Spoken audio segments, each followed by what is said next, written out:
చేసుకోరు. కానీ దేవాది దేవుడైన యేసయ్య ఈ భూమి మీదకి దిగి వచ్చి సమస్త మానవాళి కొరకు కూడా తన ప్రాణాన్ని అర్పిస్తే అది మనకేమైందంట? ఏమైంది?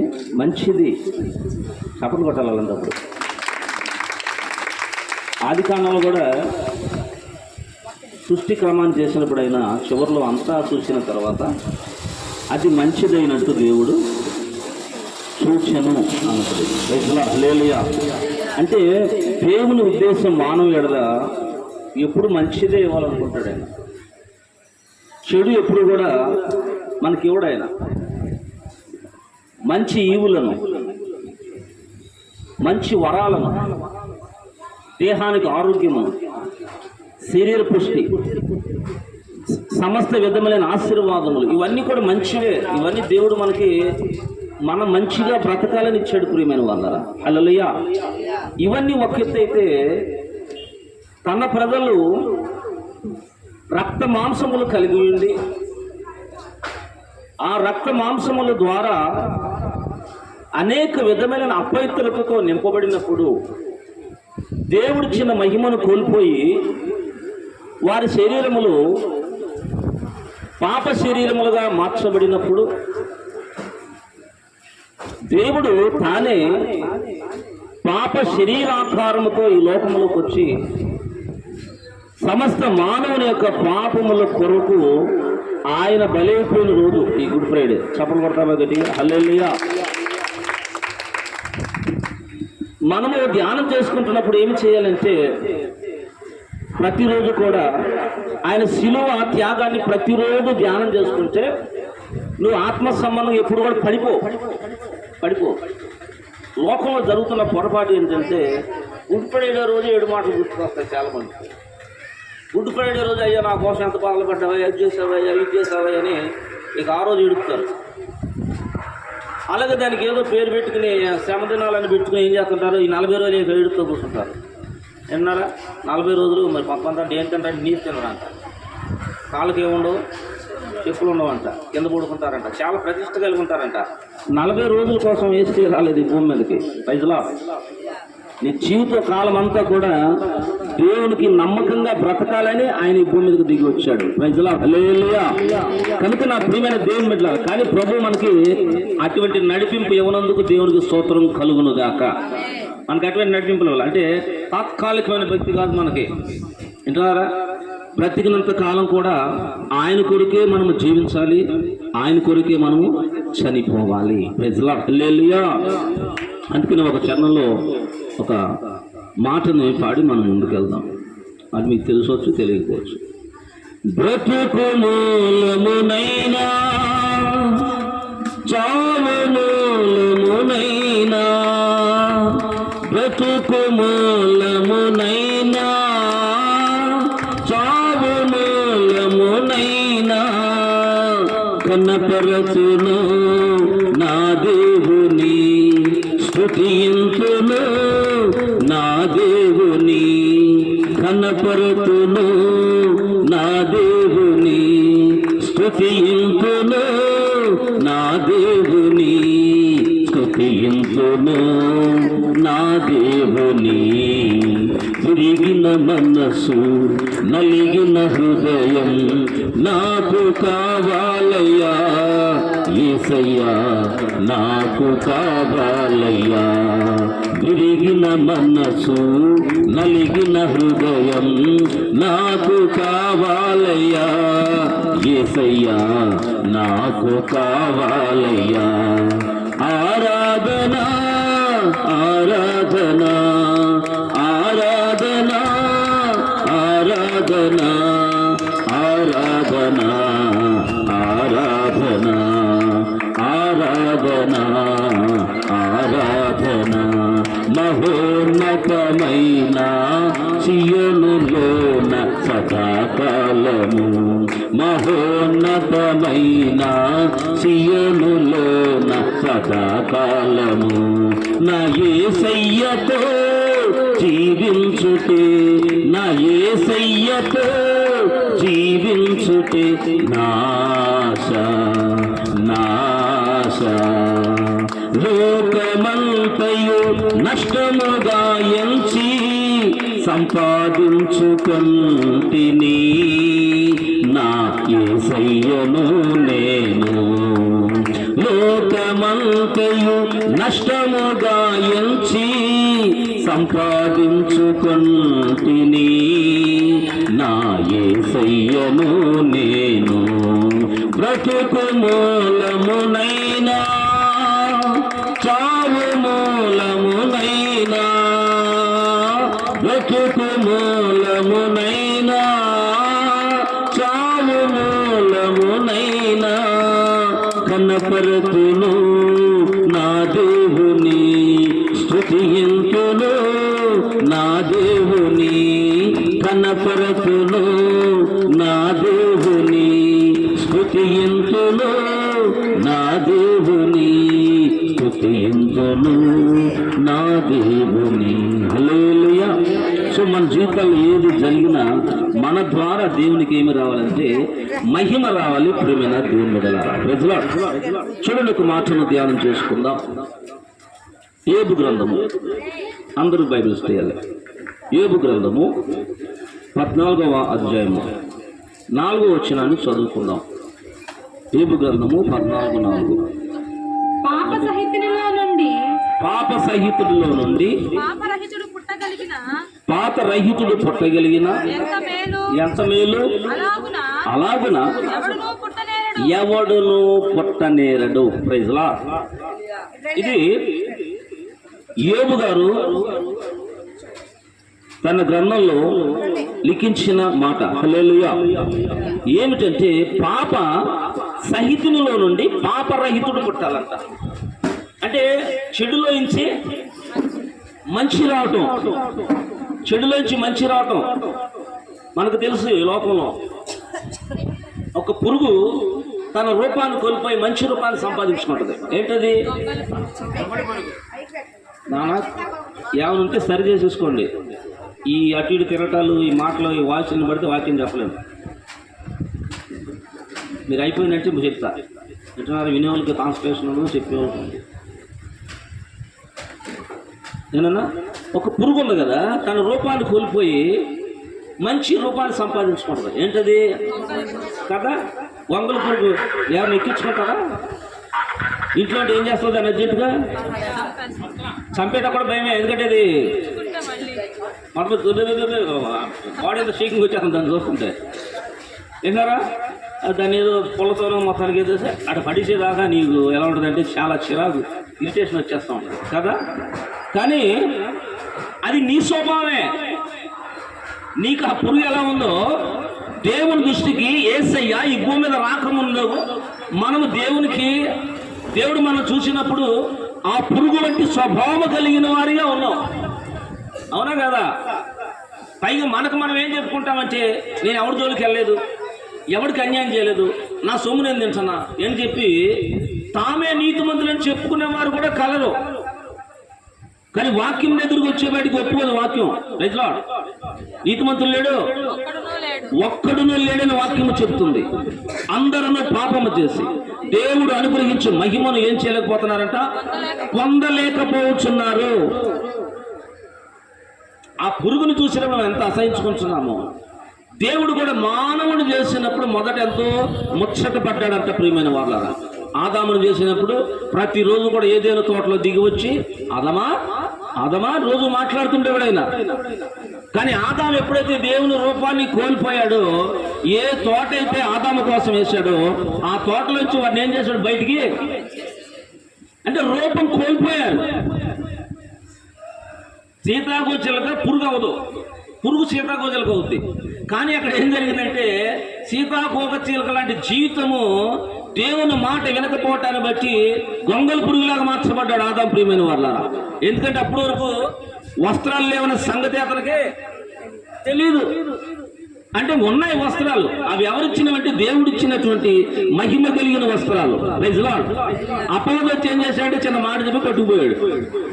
సో ఈనాడు ప్రతి మానవుడు కూడా ఆ దినం నుంచి ఈ దినం వరకు కూడా దేవుడిచ్చిన స్వభావాన్ని కోల్పోయి దేవుడు మానవుడికి ఏమి ఇచ్చాడంటే ఒకటి పరిశుద్ధతనిచ్చాడు. చెప్పగలుగుతా గట్టిగా హల్లెలూయా. ఎందుకంటే వాక్యం ఏమంటుందంటే మన పోలిక చొప్పున ఎవరిని చేద్దాం, నరుని చేద్దాం. అంటే మన పోలిక అంటే అక్కడ దేవుని యొక్క పోలికలో మానవుడు చేయబడ్డాడు. దేవుని గుణం ఏంటంటే పాపము లేని గుణము. హల్లెలూయా. దేవుని స్వభావం పాపం లేని స్వభావం. ఆ స్వభావంలో చేయబడిన మానవుడు కాలక్రమేణా లోకంలో అపవాది చేత పట్టబడి అపవాది వేస్తున్నటువంటి ఆ యొక్క ఆశల్లో పడిపోయి అనేక విధాలుగా మానవుడు ఏమైపోయాడంటే పాపములోనికి జారిపోయాడు.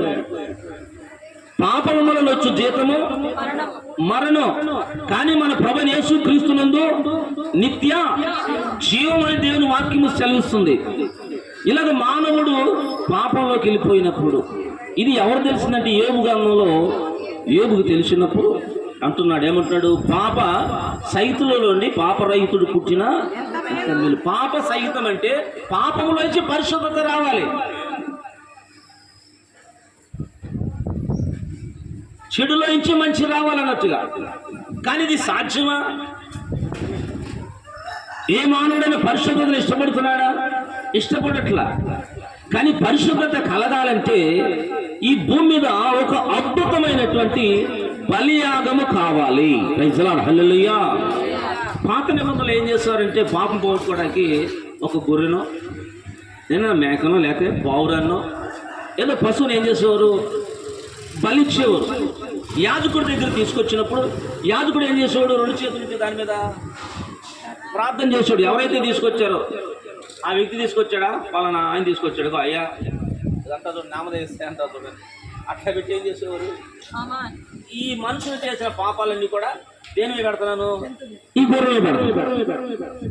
మళ్ళీ మానేశాడా? అలా ప్రతిసారి ఏం చేస్తాడంటే పాప పరిహారార్థ బలి అర్పిస్తూ తన పాపానికి జస్ట్ ఏంటంటే ఉపశమనం అంటారు చూడండి. కొన్ని రోగాలకి మందు ఉండదు, కానీ కాసేపు తాత్కాలికంగా ఉపశమనం వస్తుంది. అట్లా జస్ట్ టెంపరీ క్షమాపణ పొందుకుంటూ మళ్ళీ చేస్తాడు. కానీ దీనికి పరిపూర్ణమైనటువంటి క్షమాపణ కలగట్లేదు ప్రియమైన దేవుని బిడ్డలా. సో అప్పుడు దేవుడైనా యెహోవా ఏం ఆలోచన చేస్తుంటే మానవులను పరిశుభ్రపరచాలి. హల్లెలూయా. అది జంతువుల ద్వారా కలగదు, పక్షుల ద్వారా కలగదు, మరి ఏ విధమైనటువంటి బలి ద్వారా కలగదు. పరిశుద్ధుడే ఈ భూమి మీదకి రావాలి, ఆయనే ఏమైపోవాలంటే బలి అయిపోవాలి. ప్రజల హల్లెలూయా. కనుక ఈ వాక్యం అర్థం ఏంటంటే పాప సహితుడులో నుండి పాపరహితుడు అంటే మానవుడు పాపి. పాపి అయిన మానవుల్లోంచి పుట్టే ప్రతి పిల్లవాడు కూడా పరిశుద్ధుడు కాదు.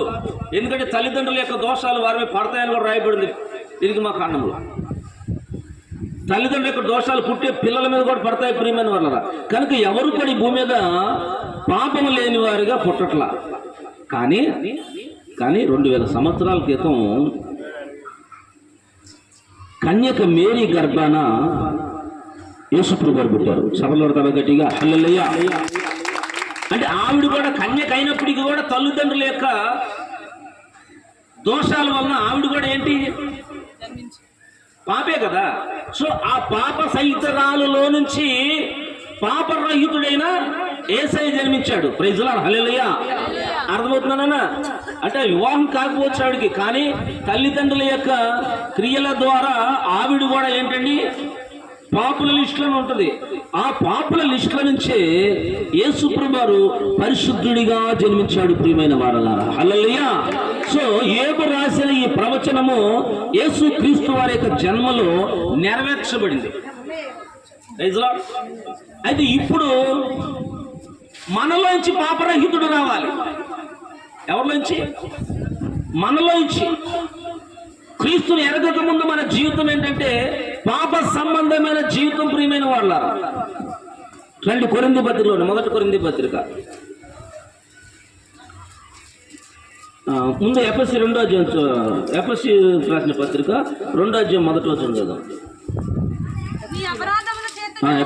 మీ అపరాధముల చేతను పాపముల చేతను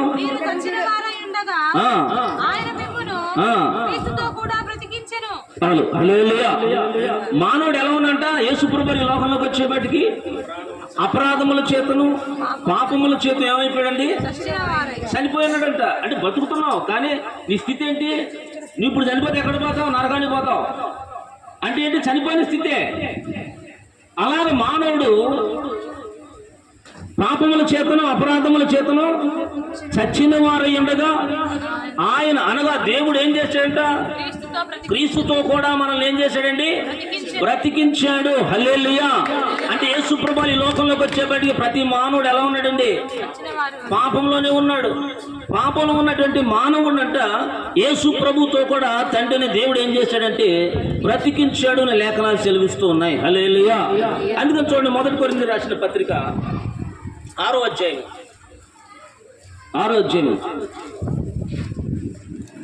20వ వచనం చూడండి. విలువ పెట్టి కొనబడిన వారు కనుక మీ దేహముతో దేవుని మహిమపరచుడి. హల్లెలూయా. మనమంట ఏం చేయబడ్డ వారమంటే విలువ పెట్టి కొనబడిన వారు. ఎఫెసీయులకు రాయబడిన పాపముల చేత అపరాధముల చేత చనిపోయినప్పుడు ఆయన మన క్రీస్తుతో కూడా లేపాడు. ఎలా లేపాడంటే మనల్ని విలువ పెట్టి కొన్నాడంట. దేని పెట్టి కొన్నాడండి? కొద్దిసేపు దేవుని వాక్యాన్ని జాగ్రత్తగా ఆలోచించండి. ప్రభువుని ఎరగవా లేకపోతే ఎరుగున్నావా జాగ్రత్తగా ఆలోచిస్తే అసలు ఆత్మ సంబంధంగా అసలు పడిపోవు నువ్వు. రైతులో ఆత్మ సంబంధం కొంతమంది ఎందుకని పడిపోతున్నారు? కొన్ని రోజులు బాగుంటున్నారు, కొన్ని రోజులు పడిపోతున్నారు. ఎందుకు జరుగుతుందంటే నీకు ఎవరు అర్థం కావట్లేదంటే ఆయన అర్థం కాల సరిగా. నీకు ఎవరు అర్థం కాల? యేసుప్రభు సరిగా అర్థం కాల. రక్షణ పొందే మారు మనసు పొందే మందిరానికి వెళ్తున్నాం, బల్లో చేస్తున్నాం, మనకు సంఘం ఉంది, మనకు సేవకుడు ఉన్నాడు, మనకు సేవకురాలు ఉండొచ్చు. కానీ నీకు ఎవరు అర్థం కావట్లా? యేసు ప్రభు పరిపూర్ణంగా నీకు ఇంతవరకు అర్థం కాల. ఈ భూమి మీద ప్రతి దానికి కూడా ఏంటంటే ఒక రేట్ ఉంటుంది కదండి. ఒక రేట్ ఉంటుంది కదా. పేదవాళ్ళు ఏమో తక్కువ రేట్లో కొనుక్కుంటారు, డబ్బున్న వాళ్ళు ఎక్కువ రేట్లో కొనుక్కుంటారు. కారు కూడా బంగారమే అంట డబ్బున్న వాళ్ళకి. వస్త్రాలు కూడా బంగారమే, బాత్రూమ్లు కూడా బంగారమే. బాత్రూంలో సింకు కూడా బంగారమేనండి. చూసారా? వాళ్ళు తినే పళ్ళాలు కూడా బంగారమే. ప్రతిదీ బంగారం. కానీ అది ఎంత విలువ పెట్టి కొన్నా సరే అది వ్యర్థమే. వాడు ఒక దినాన దాన్ని విడిచిపెట్టి వెళ్ళిపోవాలి. ప్రియమైన వాళ్ళరా, ప్రైజులారా, హల్లెలూయా. కానీ ప్రపంచంలో చాలా విలువ పెట్టి కొనబడింది ఎవరంటే మానవుని దేహము చాలా విలువ పెట్టుకున్నాడు దేవుడు. చప్పట్లు కొడతావా గట్టిగా? గట్టిగా హల్లెలూయా. చాలా విలువ. దాని ఖరీదు ఎవరు కడతారు? ఎవరు కడతారు? మన వార్తల్లో చూసాం కదా, పాత బైబిల్ అది అంతా 300 కోట్లు ఎంతో అని చూసాం అక్క. అంతేనా? బైబిల్ 250 కోట్లు అంట. ఈనాడు దాంట్లో చూసాం మనం. పురాతన బైబిల్ని అమ్ముతుంటే అంత పెట్టుకున్నారంట. అది ఎంత ఖరీదు ఏదన్నా? సో దానికన్నా ఎక్కువ నీ విలువ. ఎవరి విలువ? నువ్వు తక్కువడు కాదు. ఖరీదు తక్కువ వస్త్రాలు వేసుకున్నాను, ఖరీదు తక్కువ ఇంట్లో ఉంటున్నాను, పిల్లల్ని చదివించుకోలేకపోతున్నాను, పిల్లలు సరిగా పెట్టలేకపోతే ఆలోచిస్తున్నాము కాదు. నీ శరీరము చాలా విలువ పెట్టి కొనబడింది. రైతులో ఎన్నా ఎన్ని కోట్లు పెట్టినా ఎవడిస్తాడండి? మన కోసం చచ్చేవాడు ఎవడన్నా ఉన్నాడా ఈ భూమి మీద?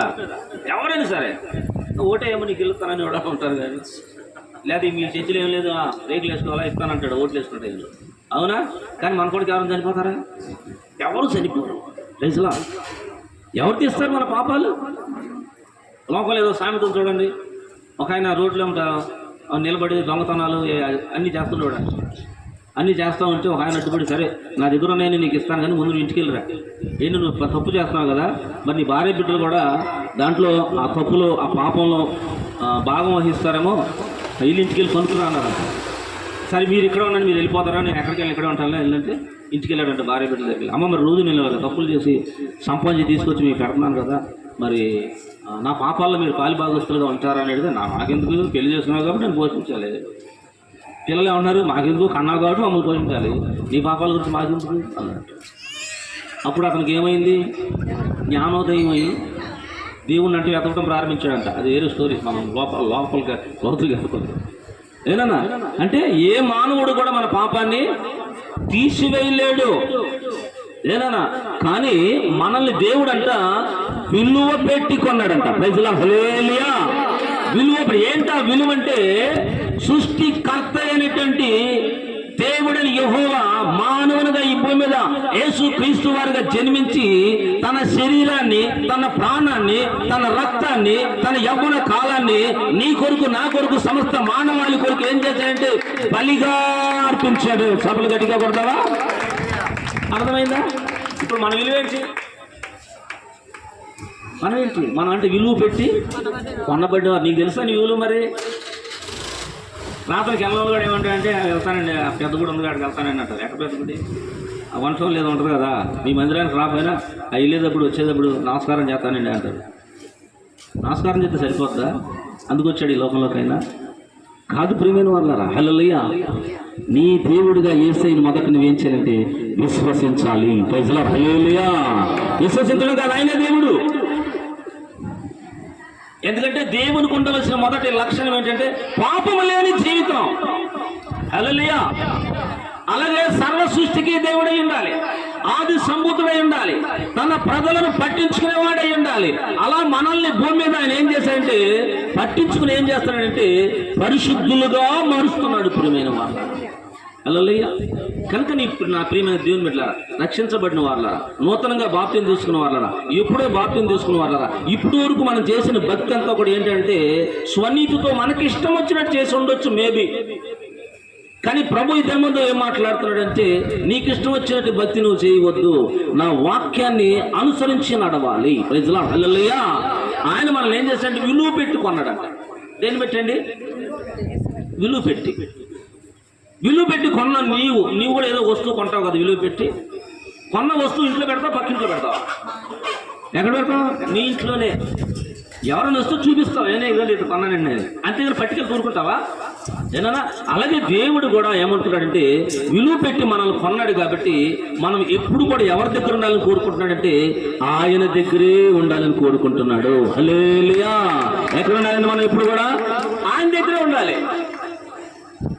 కానీ లోకంలో ఒక మోసం జరుగుతుంది. ఏంటంటే రక్షించబడిన మనము ఒకసారి ఎక్కడ ఉండట్లేదంటే దేవుని దగ్గర ఉండట్లా. మనకు తెలియకుండానే మనం ఏమవుతున్నామంటే దొంగిలించబడుతున్నాం. మనకు తెలియదు వెళ్ళిపోయామని. ఎబ్రీ బతుకు 12 అధ్యాయం ఏమంటుంది? ఇంత గొప్ప సాక్షి సమూహము మనలను మేఘం వలె ఆవహించి ఉండగా మనము కూడా, even me also, we are also, మనము కూడా సులువుగా చిక్కులు పెట్టు. పాపం చాలా సులువుగా వచ్చేద్దట. పాపం అంటే ఏమని అనుకుంటారంటే ఎవరైనా పుడితే పాపం అనుకుంటారు, దొంగతనం చేస్తే పాపం అంటారు, మరి ఇక పెద్ద పెద్ద పాపాలు అనుకుంటుంటారు. కాదంట, పాపం అనేది సులువుగా వచ్చేద్దంట, చాలా సులువుగా వచ్చేద్దంట. సో ఈ సులువుగా చిక్కులు పెట్టే పాపాన్ని మనం ఏం చేయాలంటే విడిచిపెట్టి విశ్వాసములకు కర్తయు దానిని కొనసాగించువాడనైనా యేసయ్య వైపు చూస్తూ మన ముందున్న పందెపు రంగంలో ఎలా పరిగెట్టాలంట? ఓపిక. ఎలా పరిగెట్టాలన్నా? ఓపిక ఏడుంటుంది ఈనాడు? ఈ మందిరం బాగాలేదు, ఇంకో మందిరం పోతానండి. పాటకు పోతే అడుగుతున్నారు ఈనాడు ప్రజలు. కొన్ని సంఘాలు ఉన్నారండి, పాటకు పోతే ఏం చేస్తారన్నా? పాట పాడే టాలెంట్ నీకు ఉంది, వాడుకోవాలంటే ఆయన వాడుకుంటాడు. ఒకళ్ళు ఇస్తే వాడుకుంటాడు, ఆయన వాడుపడతాడు. నిన్ను కనుక వాడుకోవాలనుకుంటే దేవుడు ఖచ్చితంగా పిలుస్తాడు. నా కుమార్తె రా, సేవకురాల ద్వారా ఖచ్చితంగా పిలుస్తాడు. హల్లెలూయా. అలా ప్రార్థన చేయాలి. ప్రభు ఈరోజు మందిరంకి వెళ్తున్నా, పాడాలనుకుంటున్నా, నీ చిత్తమైతే. యేసుప్రభువు అదే అన్నాడు కదా, నీ చిత్తమైతే ఎగ్గిన నాయకుల నుంచి. అంత పాటలు ఇవ్వలేని మందిరం మనుషులు ఉన్నారు. స్కిట్లు వేసిన మా పిల్లలు ఆ స్కిట్లో పెట్టలేదని మందిరాలు మనిషి వాళ్ళు ఉన్నారు. పాస్టర్ గారు ఇప్పుడు, లేదా పాస్టర్ గారు ఇప్పుడు కూడా డబ్బు నోళ్ళకి వెళ్ళి ప్రార్థన చేస్తారని నిందలు కూడా వేసేవాళ్ళు ఉన్నారు. నాకు తెలియదు, ఈ మధ్య కాలం తెలుస్తున్నాయి. మా మందిరంలో కొంతమంది వచ్చి చెప్పారు, నిజమా ఆవిడ ఎప్పుడు చూసా ప్రెసిడెంట్ అయ్యారు, చాలా చక్కగా నవ్వుతూ మాట్లాడుతుంది నాతో. కానీ ఆవిడ గురించి ఒక ఆవిడ అడిగితే, అయ్యారు మీకు ఏం తెలుసు? ఆవిడ ఏమనుకుంటుందంటే డబ్బు నోళ్ళకి వెళ్ళి బాగా ప్రార్థన చేస్తారని ఆవిడ మనసులో పడిపోయిందండి. నాకు అసలు బుద్ధి లేదు, ఇదేంటి ఇలా కూడా దొరుకుతున్నాయి వెనకాల. అమ్మో, అయితే మనం ఏం చాలా రకాలుగా ఏంటంటే ఆలోచించాలి. రైతులా అంటే వాళ్ళకి అదొక ఆలోచన. కొంతమంది ఏంటంటే దేవుని పేరట కొంత అమౌంట్ తీసి ఏంటంటే పరిచయలో సహకరించమని ఇస్తుంటారు, ఏనా? కానీ దాన్ని ఏం చేస్తారంటే అప్పుడు వీళ్ళకి ఎక్కువ ప్రార్థన చేస్తాడని పాస్టర్ గారు, అందుకే బాగా ఇస్తున్నారు వీళ్ళు. అనేటువంటి విశ్వాసం చాలా మంది ఉన్నారు మనలో. అటువంటి వాడు సేవకుడు కాదు నేను చెప్తున్నా. ప్రజల హల్లెలూయా. కానుకలు కాదు, అవసరమైతే ఎవరి రూపాయి లేకుండా పోషించగల సామర్థ్యము ఆయనకుంది ప్రియమైన వాళ్ళు. ప్రజల హల్లెలూయా. ఆ విశ్వాసంతో బతుకుతున్నాం కానీ ఎవరి రూపాయి కొరకు బతకాల్సిన అవసరం లేదు. అలా బతికేళ్ళకైతే ఇంకా అద్దె మందిరాలు ఏంటి? మళ్ళీ ఇంకా అద్దె మందిరాలు ఏంటండి? నాది రెంట్ మందిరమే. నేను ఇక్కడ గ్రేస్ బాబు స్కూల్ పక్కన 5,000 కట్టాలి నెలకి. ఇల్లు అద్దె 8,500 కట్టాలి నెలకి. వింటున్నారా? ఏనా సాధారణంగా తిరుగుతూ ఉంటాం, జనాల మధ్యలో తిరుగుతాం. అఫీషియల్గా నేను ఎవరో నాకు ఫోన్ చేస్తే నా భార్య ఎత్తదో, నేనే ఎత్తుతా. కొంతమంది ఏంటంటే అఫీషియల్గా ఫోన్ చేస్తే వాళ్ళు ఎత్తరు. ఎవరు ఇస్తారు?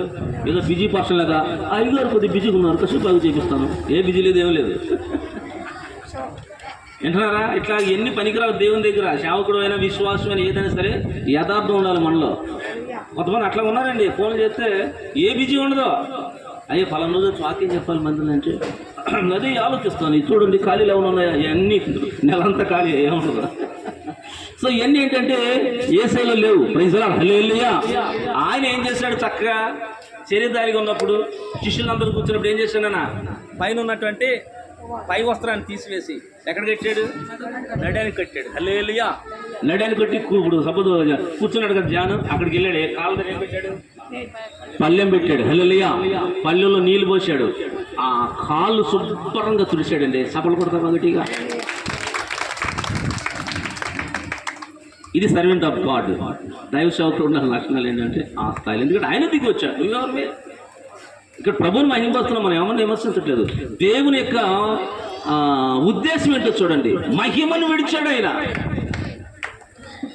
మహిమను విడిచి నీ కోసం దిగి వచ్చి నీ పాదాలు కడిగి, అంటే నిన్ను పరిశుభ్రపరిచి, హల్లెలూయా, తన శిలువ రక్తంలో నిన్ను కడిగి, తన శిలువ రక్తంతో తన దేహంతో తన రక్త మాంసాలతో నిన్నేం చేశాడంటే విలువ పెట్టి కొన్నాడు నిన్ను. ఇప్పుడు అర్థమైందా? ఈ దినమంది ఇదే విలువైన మాట. నీవు నీ సొత్తు కాదు, ఎట్లా పడతా వాడుకుంటాను. కళ్ళు నీయా? పొద్దున్న లేకపోతే సాయంత్రం వరకు అదే ఫోనే. కళ్ళు ఊడిపోయేలా చూస్తుంటారు ఫోన్ కదా. తల్లిదండ్రులు తింటారు, కొంతమంది దుప్పటి ముసుకేసి మరి చూస్తూ ఉంటారు. ఈ కళ్ళు రక్షణ పొందిన వాళ్ళు కూడా ఈ కళ్ళు నీ సొత్తా? ఎవరు ఈ కళ్ళు? విలువ పెట్టుకున్నాడు కదా. ఈ కళ్ళు ఏం చూడాలి? లేఖనాలు చూడాలి. హల్లెలూయా. ఫోన్ చూడు కాదట్లా, మంచి పాటలు నేర్చుకో. చాలా విషయాలు ఉన్నాయి ఫోన్లో. బైబిల్ స్టడీ చేయొచ్చు, తెలియని భాషలు నేర్చుకోవచ్చు, తెలియని పాటలు నేర్చుకోవచ్చు. బైబిల్ గ్రంథం గురించి సమస్త విధములైనటువంటి ఆ యొక్క విశేషాలన్నీ కూడా ఫోన్లో చక్కగా లిఖించబడినాయి, రాయబడినాయి, దాచబడి ఉన్నాయి. గూగుల్ అడిగినా చెప్పుద్ది. ఇప్పుడు గ్రోత్ అని ఒకటి వచ్చింది, కొత్త యాప్. గ్రోకా అది అడిగినా చెప్పుద్ది. ఎవరు ఎదుగుతున్నారు అందులో? ఏమి అడుగుతున్నారు? చిరంజీవి బర్త్డే ఇప్పుడు, లేక ఎవడో బర్త్డే ఇప్పుడు, ఇవన్నీ అడుగుతా దేవుని గురించి చదువుతావా? సో ఎందుకు చెప్తానంటే నువ్వు విలువ పెట్టి కొనబడ్డావు కాబట్టి నీ కళ్ళు కూడా విలువ పెట్టి కొనబడి. నీ నాలుక మాటకు ముందు బూతు, మాట తర్వాత బూతు ఎందుకు వాడుతున్నావు? ఎవరు కొన్నారు దీన్ని? నీ నాలుక ఎవరిది? జీవును ప్రేమించి మంచి దినమును కోరువాడు, చెడ్డ మాటలు పలకుండా, కపట మాటలు పలకుండా తన నాలుకను తన పెదవులు ఏం చేయాలంట? కాచుకొని ఉండాలి. Praise lord. హల్లెలూయా. పేతురు పత్రికలో రాయబడుతుంది ఆ మాట. నాలుగు ఎట్లా పడితే అర్థం కాదు ఏంటి? అర్థమవుతుందా? సో రక్షించబడి ప్రభువులో లేకముందు వదిలే, నీ లెక్కలోకి రావు. క్రీస్తులో రాకముందు లెక్కలోకి రావు. అది అసలు రద్దు చేయబడింది. ఎప్పుడైతే నువ్వు ప్రభువులోకి వచ్చావో నీ సమస్త అవయవాలు కూడా దేవుడు తన విలువైన రక్తం చేత ఏం చేశాడండి? కొన్నాడు. ఇప్పుడు ఈ అవయవాలు ఎవరి కొరకు వాడబడాలి? ఎస్, దేవుని కొరకు వాడబడాలి. నాలుగు దేవుని కొరకు వాడబడాలి. శరీరము ఎవరి కొరకు వాడబడాలి? దేవుని కొరకు. పరిచయం చేస్తావా? సంఘంలో పాటలు పాడతావా? వాయిద్యాలు వాయిస్తావా? డెడికేషన్ చేసుకోవాలి, సమర్పించుకోవాలి. హల్లెలూయా. ఏం సరిగా నమ్ముకుంటావు లేరు మందిరంలో? నువ్వు కీబోర్డ్ నేర్చుకుంటావా? సాయంత్రం కలుకొని పెడతా. అవునా కదా అక్క? ఏదో ఒక అక్కలో ఉన్న టాలెంట్ నాకు తెలుసు. ఏదైతే లేదంటే మొత్తానికి రూపాయలు లేకపోతే ఎట్ట ఒకటి లాక్కొచ్చేస్తుంది. లేకపోతే మీకు ఏసీ ఏంటండి? మాకు లేదు ఏసీ, ఎండలో మండిపోతున్నాను. ఏనా ఏదో ఒక రీతిగా కొనేస్తాం మొత్తం. ఏది లేకపోయిందనా? ఎందుకని? ఎవరి కొరకు? ఆయన సాయం చేస్తాడని విశ్వాసం. హల్లెలూయా. సో మీరు అవయవాలు ఎవరి కొరకు వాడబడాలి? దేవుని కొరకు వాడబడాలంటే అలా జరగట్లేదంటే మనం ఏం చేస్తున్నాం? ఆయన నిన్ను విలువ పెట్టి కొన్నాడు, కానీ నీ దేహాన్ని దేవునికి ఏం చేయట్లేదంటే సమర్పించుకోవటంలా. రోమపత్రిక 12 అధ్యాయం ఉంది, చదువు చదువు. ఆయన నిన్ను కొన్నాడు కదా, నువ్వేం చేయాలి? చదువు. రోమపత్రిక 12 అధ్యాయం మొదటి మాట. కాబట్టి సహోదరులారా, రోమ 12 మొదటి వచనం. కాబట్టి సహోదరులారా, పరిశుద్ధమును దేవునికి అనుకూలమైన సజీవ యాగముగా మీ శరీరములను హల్లెలూయా ఎవరు సమర్పించుకోవాలి? సినిమా థియేటర్లుగా, టీవీ సీరియల్గా ఈ కళ్ళు ఎంత వీడియోలు అప్పుడు చూస్తుంటాం. ఆ సీరియల్ వస్తుంటాం. మనం ముసలాడు మీరు చూసారా ఆ వీడియో? అది ఓసే గుండు దాన్న నేను కొడతా కొత్తనాడాడు ఏదో మాట్లాడతాకి ఆ సీరియల్లో ఉన్నవాడితో మాట్లాడుతున్నా వెళ్ళి ఒక ఆవిడైతే వలవల కళ్ళలో ఏంటి ఏమవుతున్నాయి? ఓ ఏడుతుంది అసలు. నాకు తిండి లేపని ఏడవదేమో మరి. వింటున్నారా? అంటే ఎక్కడ ఏమైపోయా మళ్ళీ? బయట వాళ్ళ గురించి చెప్పట్లేదు, వీళ్ళందరూ బయట వాళ్ళు కాదు, క్రీస్తుని ఎరగిన వాళ్ళు కాదు, ఎరిగిన వాళ్ళే. ఇక్కడే ఉంది. నాన్న టైం చెప్పరా నాకు? టైం ఎంతరా? 8:50. 15 50 అయిందా? రైట్. నడిపి ముంటే వెళ్ళిపోతా ఉంటాం టైం తెలియకుండా. రైట్, 10 నిమిషాలు ముగించేస్తా. ఏమనుకోద్దే ఏనా? ఎదురు కొన్ని విషయాలు మనం అసంపూర్ణంగా విడిచిపెట్టకూడదు. హల్లెలూయా. సో ఏమంటాడు? కాబట్టి సహోదరులారా, మొదటి నుంచి చదువు. కాబట్టి సహోదరులారా, దేవునికి అనుకూలమైన సజీవ యాగముగా మీ శరీరంలోను. హల్లెలూయా. ఎవరికి అనుకూలంగా ఉండాలి? దేవునికి అనుకూలంగా. నీకు అనుకూలంగా కాదు. ఎవరికి అనుకూలంగా ఉండాలి? నువ్వు దేవునికి అనుకూలంగా సజీవ యాగముగా మీ శరీరాలను ఆయనకి ఏం చేయాలంట? సమర్పించుకోవాలి. సజీవ యాగాన్ని బ్రతుకుండగానే, చచ్చిపోయే కావాలంటే శరీరం ఉండదుగా, బ్రతుకుండగానే ప్రభువా ఈ శరీరం నీ కొరకు సమర్పిస్తున్నాను. హల్లెలూయా. నా ద్వారా మీ నామానికి మహిమ రావాలి ప్రభువా. నా కళ్ళు నిన్ను మహిమపరచాలి, నా నోరు నిన్ను మహిమపరచాలి, నా పెదవులు నిన్ను మహిమపరచాలి, నా చేతులు నిన్ను మహిమపరచాలి, నా సమస్తమైన ఆలోచన తలుపులు ఎల్లప్పుడూ నీకు మహిమకరముగా ఉండాలి ప్రభువా. ఇట్లా తీర్మానం చేసుకో. ఎవరు నిన్ను దొంగిలిస్తారు? మనం అనుకుంటే సాతాను నన్ను పడేసాడు అన్నాడు. ఆడిపడేటివి నువ్వు పడిపోయావు. అవునా కదా? పడిపోయాను నమ్మగారు అంటావు. ఆడిపడేటివేంటి? ఎక్కడాటి వాడి దగ్గరికి కూర్చుంటే ఎవరు పడిపోతున్నాడు? నువ్వే. అబద్ధమైన మాట్లాడే దగ్గరికి కూర్చుంటే ఎవరు పడిపోతున్నారు? నువ్వే పడిపోతున్నావు. ఆడంటావు ఎందుకు? వాడు కూడా ఒకసారి ఏడుతాడంట. ప్రతిది నా మీద పోతున్నారు ఏంటి? అవునా కదా? మనం ఆలోచన ఉంటేనే వాడు వస్తాడు ప్రియమైన వాళ్ళు. కాబట్టి ఆయన విలువ పెట్టి కొన్నాడు. కాబట్టి నువ్వేం చేయాలి? విలువ పెట్టి కొనబడి దేహం ఎవరి కొరకు వాడబడాలి? దేవుని కొరకు. నేను ప్రేమించకయే నన్ను ప్రేమించితివి, నా పరమ వైద్యుడనీవయా. నేను ప్రేమించకయే నన్ను ప్రేమించితివి, నా పరమ వైద్యుడనీవయా. యేసయ్యా యేసయ్యా మంచి యేసయ్యా, యేసయ్యా యేసయ్యా నా మంచి యేసయ్యా, యేసయ్యా యేసయ్యా మంచి యేసయ్యా, యేసయ్యా యేసయ్యా నా మంచి యేసయ్యా. కల్లుకున్నదా కందుకున్నదా నీ ప్రేమ గాలి యేసయ్యా. అన్నదమ్ములకైనా అన్న బిడ్డలకైనా నీ ప్రేమ లేదు యేసయ్యా. ఏ మంచి లేని నన్ను మంచిగా ప్రేమించి నీ ఇంటికి చేసితివి ఈనాడయ్యా. ఏ మంచి లేని నన్ను మంచిగా ప్రేమించి నీ ఇంటికి చేసితివి ఈనాడయ్యా. జ్ఞానము ఐశ్వర్యము ఇచ్చితివయ్యా, మనిషిగా చేసితివి మనుగడనిచ్చి. జ్ఞానము ఐశ్వర్యమును ఇచ్చితివయ్యా, మనిషిగా చేసితివి మనుగడనిచ్చి. నేను ప్రేమించ ప్రేమించకయే నన్ను ప్రేమించితివి, నా మంచి కాపరి నీవయా. హల్లెలూయా. మనం ఆయన ప్రేమించాల, ఆయన మనల్ని ప్రేమించాడు. నేను కన్క్లూషన్లోకి వస్తున్నా. పాప సైతుడు అని పాప రైతుడు పుట్టాలి, యేసయ్య పుట్టాడు. ఇప్పుడు మనం ఎవరిలో పుట్టాము? యేసయ్యలో పుట్టాం. అంటే మనం కూడా పాప రహితులుగా ఉండాలి, పాపం లేని వారిగా. ప్రజలు హల్లెలూయా. నీ ఆలోచన తలంపులు ఎక్కడ ఏ విధంగా పాపం లేకుండా ఉండాలి. ఒకవేళ ఇన్ కేసు ఏదైనా తప్పుడు ఆలోచనలు వస్తే శావుతురాలు చెప్పాలి. ఎందుకని? ఈ కొరకు ఏం చేస్తారు? ఆలోచనలు వస్తాయి, ఖచ్చితంగా వస్తాయి. మనం ఎంత పరిశుద్ధంగా నీతిగా ఉండాలన్నా అపవిత్రమైన ఆలోచనలు వస్తూనే ఉంటాయి. ఒకటి, ప్రార్థన సహాయం తీసుకోవాలి. రెండు, సేవకురాలు దగ్గరికి వచ్చి అమ్మ ఇలా ఉన్నాయి ఆలోచన, నా కొరకు ప్రేయర్ చేయండి అంటే ఆ ప్రేయర్ ద్వారా నీలో ఉన్న ఆ డెవిల్ స్పిరిట్ ఏమవుతుందంటే అది బయటికి పారిపోతాయి. హల్లెలూయా. అలాంటి ఆలోచన నీలో పెట్టుకుంటే 2 రోజులు ఉంటాం, 3 రోజులు ఉంటాం, 4 రోజులు ఒకదిన ఏమైపోతావు? దూరం అయిపోతే పడిపోతాం. మందిరం చదువుకోరావు.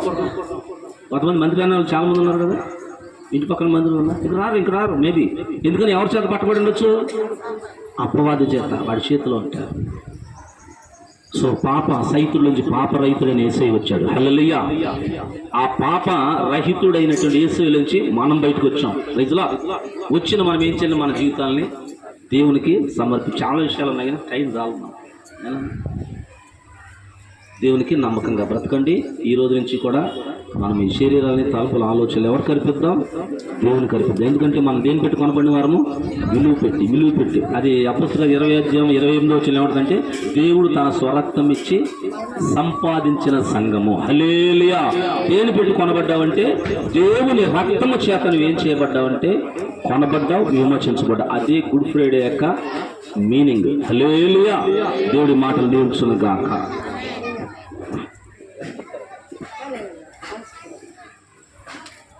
స్తోత్రం. మరి వాక్యం నిమిత్తం ప్రార్థన చేసుకుందాం. వాక్యం నిమిత్తం ఇప్పటివరకు విన్న వాక్యం నిమిత్తం మన మధ్యలో ఇలా ప్రార్థన చేస్తున్నాం. అమ్మ, బల్ల తీసుకునే వాళ్ళు మాత్రం లేచి నిలబడండి. బల్ల తీసుకునే వారు రక్షణ పొందినవారు ఆ సీట్లో కూర్చోండి, మీ కుర్చీలో మీరు కూర్చోండి. బల్ల తీసుకునేవారు ప్రతి ఒక్కరు కూడా మీరు లేచి నిలబడండి. ప్రార్థన అయినాక, ఇప్పుడు కాదు, ప్రార్థన చేసుకుంటాను. ప్రార్థన అయినాక లేచి నిలబడండి. సేవకులు ముందుకు వస్తారు. ఎందుకంటే అనిలు కూడా ఉన్నారు, తెలియదు కాబట్టి ప్రార్థన ఎవరికి ఇస్తే వాళ్ళే చేయాలి. నిలబడి చెయ్యి, కళ్ళు మూసుకోండి.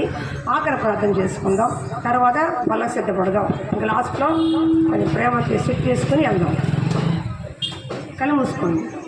మహాపరిశుద్ధుడు పట్టణం ఘనమైన యేసయ్య, ఈ బంగారు పదాలకు వేలాది వందనాలు, లెక్కలేని స్తుతులు స్తోత్రాలు చెల్లించుకుంటున్నాను.